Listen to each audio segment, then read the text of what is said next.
Hello there, my name is Steve Twist, and in this video I'd like to demonstrate my facial tracking system from an end user's perspective. Now, this facial tracking system is a fundamental part of a facial motion capture system I'm developing, and because of that the UI is currently only partially implemented. There are areas of the UI that are going to be used for the motion capture system that, because I've been focusing on the tracker, haven't been implemented yet. But the portions of the UI that you need to concern yourself with in this video is over here on the left, the live video stream of my face, and some of the buttons and controls over here on the right that are going to allow us to configure the tracker.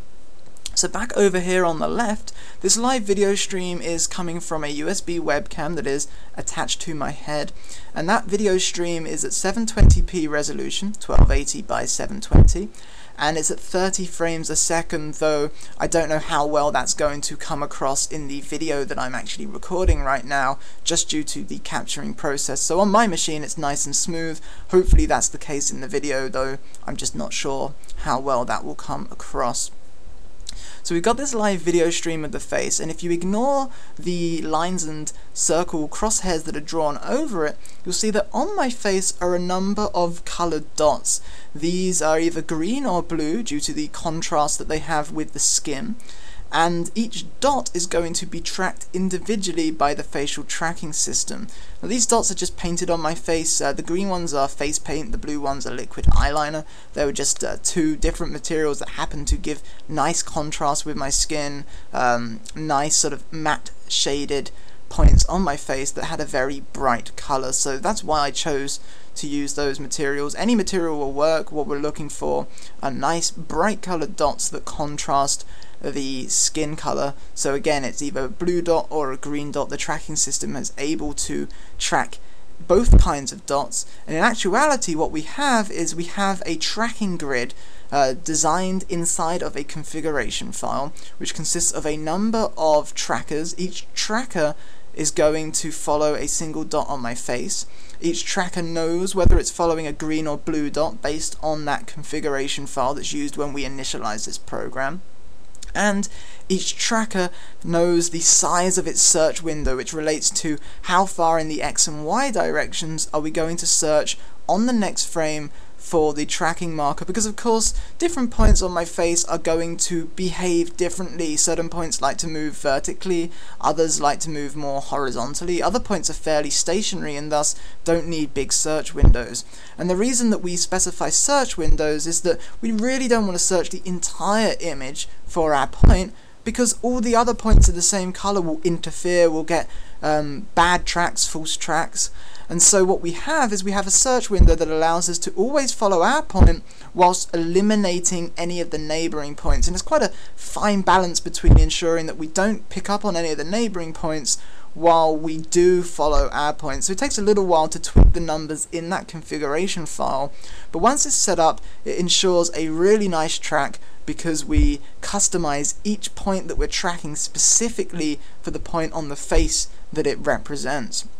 So I've gone ahead and done that already. I've got a configuration file set up, and that configuration file matches the points that I've painted on my face. And so we have both blue and green dots. But how do I know if these dots that I've painted on my face are actually good for the system to track? Well, we have two different modes that allow us to see how well these points are being identified. That's blue key processing and green key processing. So if I switch over to blue key processing, you can see this is how the system is identifying our blue dots. If I switch over to green, this is how our system is identifying green dots. Blue dots are being identified really nicely. It's maybe not fully bright white, but there's certainly enough contrast here that we're not seeing we're seeing the dots clearly against the skin, which is a black color. Now, of course, if we wanted to see just how well we're picking up on those dots, I do provide two threshold values. The way this works is that we perform a calculation to determine both for blue and green how blue a pixel is or how green a pixel is, and that returns a 0 through 1 value. The lower and upper threshold allow us to remap that so that values below the lower threshold become 0 and values above the upper threshold become 1, and in between they get remapped. So it's kind of a scaling and clamping type operation, and we can see that here if we start bringing this upper threshold down, it will really bring out these dots because obviously their true value is around here, so we've now pushed that up to white. Unless we're actually experiencing any problems with the track, it's best to leave these thresholds as wide as possible, because by bringing this upper threshold down, what we've actually done is we've lost some information on these points, because the center of the points were actually more blue than the edges, but we've kind of clamped off and lost that information by bringing them out as white as we have. If I was to bring this back, we'll find that we'll get a more stable, less shaky track, because the center of the points are indeed brighter. So I'm going to leave this completely unchanged for the blue. However, for the green, you'll notice if I do bring this upper threshold down again, notice a large portion of the skin, just due to the lighting setup, the color of my skin, a number of external factors, the white balance on the camera. Because of that, you'll notice that the skin is being picked up partially as green, and this is actually being detected enough that it would cause problems for our tracker. So I want to cut out this skin, and we can use the lower threshold to do that. So I've brought the upper threshold down just so I can see how much of the skin was being detected. I'm then going to bring the lower threshold up so that values below a certain value get cut off and become black. So I can bring that lower threshold up and cut out the skin tone, so we're only identifying those nice green markers. Fantastic. And again, for the same reason as the blue, I want to bring as much information back in. I'm going to slide our upper threshold all the way back up to 1. So all we've done there is we've cut off the skin values so that they're not being detected, and we're only detecting our face values. And the way that the system works, if I change these values, it doesn't actually change the values that we're using when we're tracking. It's just changing the values in this configuration state. I have to tell the system that I want to store the changes that I've made, and to do that I'm going to click on this big tick button. So by clicking that, I've stored the changes. I move on to the next item that we can configure. Notice we were configuring blue, we could then configure green. Now I'm configuring the tracking grid. We'll get onto that in a minute. You also notice that the configured item has indeed changed color. We didn't configure blue, but then we didn't need to.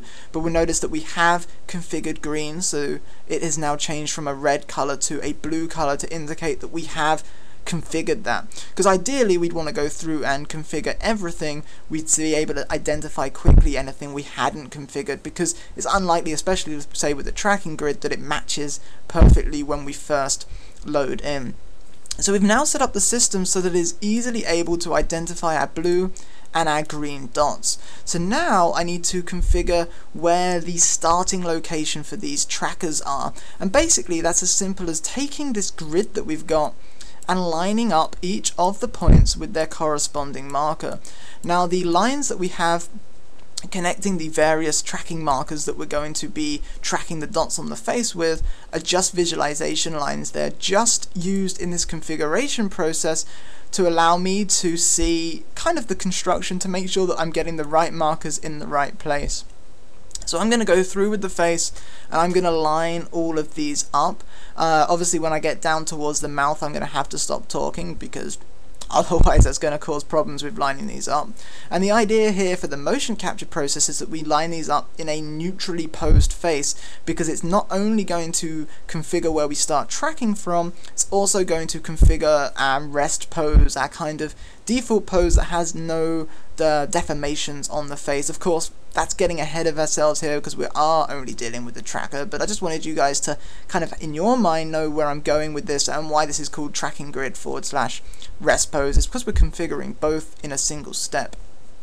So I'm going to configure all of these points, and once they're configured I'm going to click on the store button, and this is actually going to do two things. The first thing it's going to do is it's going to tell the system that all of these points in these positions is where we want to start tracking from.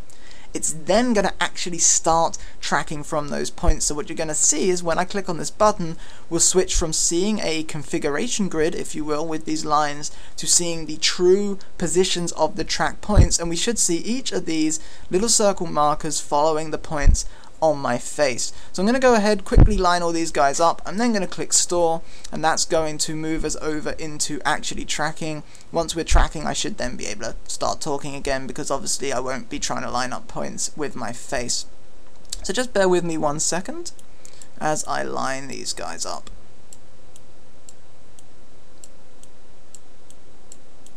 And I should point out that lining these up is as simple as left click and drag. So it's really easy, it's really interactive, and it's a very quick process once I actually get in here. Okay, I'm going to have to stop talking now.